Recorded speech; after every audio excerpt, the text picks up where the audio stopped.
Situation regarding Harry Kane as he approaches his 30th birthday. Touch and go is Kane in the Star. The Guardian Sports Supplement has the headline Spurs make bumper offer to Kane as buying close in. David Heitner and Jacob Steinberg. What's your read on the situation for Kane at Tottenham? The Guardian reporting here, Sam, that Tottenham have offered him £200,000 a week.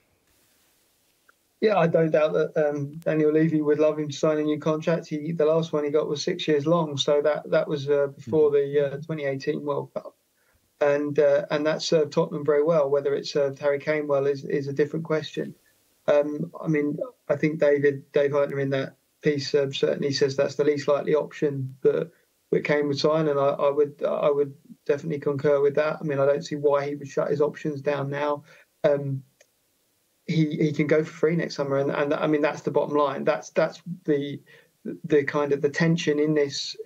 Kane does actually hold all the cards, and it's been a long time coming. I think if there had been periods over the last 6 years last 5 years since he signed his contract when his form had tailed off, maybe he would have felt the security of a longer contract and gone for it. But he's held the line. His form is excellent. He turns 30. This month, but he still looks like he could go on for a very long time at the top. And really, he's in a very, very strong position. He can dictate now, and there's really nothing that the club can do beyond this contract offer. They could, I presume, they could agree a deal for him to leave this summer, but he would be under no obligation to go. And there's no way that he could be left out or frozen out over the next season. So really the power is with Kane, and it will be his decision. So is Daniel Levy at a disadvantaged position then, David? And what would be the best move for him? What are the permutations? If Kane doesn't sign a new contract, could you expect Tottenham to accelerate moves potentially to try and sell him? Although Sam says Kane will be able to veto those.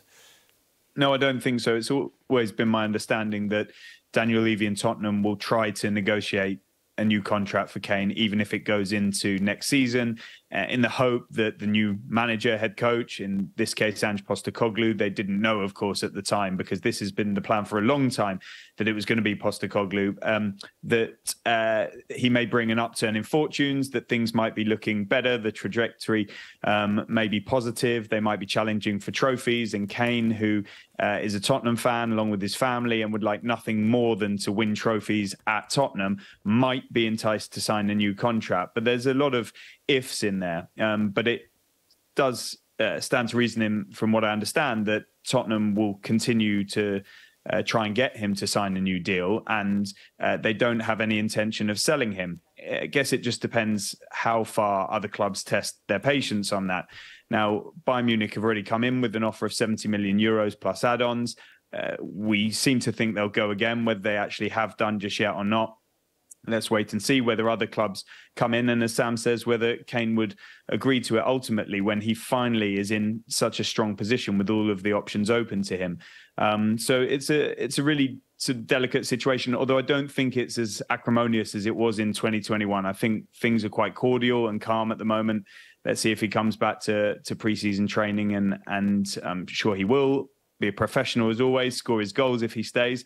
And if a deal happens, then that would be a huge situation for Daniel Levy to consider. But it would still take a massive amount of money, even with 12 months left on his deal at 29 years old. And Sam, how big is the subplot over his age? And is every party considering how long Harry Kane will be at his prime for at this time? Players are going on longer than before, but how long do people perceive his prime lasting?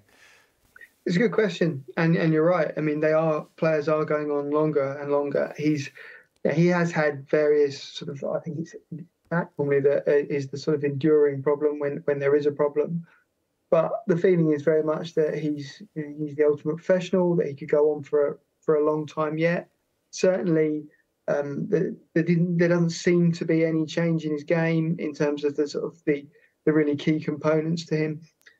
I think that he'll be looking at thinking maybe he could get another 6 years, perhaps longer at the top. So really there's another very big contract in there.